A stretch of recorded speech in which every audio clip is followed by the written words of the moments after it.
अस्सलाम वालेकुम अबू। वालेकुम सलाम वरहमतुल्लाहि वबरकातुहू। क्या हाल है?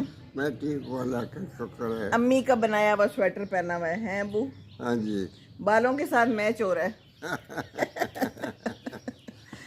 बस आज बाहर बैठे हैं अबू, तो मेरी आज बर्थडे है। मैंने अबू से कहा अबू चलें थोड़ी सी बातें करते हैं, तो कहते हैं ठीक है।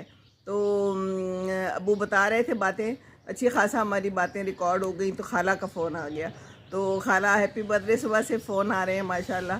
तो फिर वो बातें करने लगी, अब्बू की पुरानी बातें याद कर रही थी। तो बहुत प्यार देती हैं खाला भी। तो कहती है मैं मशहूर हो गई हूँ। किसी ने कहा कि ये कौन है, तो मेरी बहू से बात की तो कहती हैं कि मेरी सास है। कहती है अच्छा। तो खाला को मैंने कहा खाला आपको भी लोग देखते हैं, पसंद करते हैं।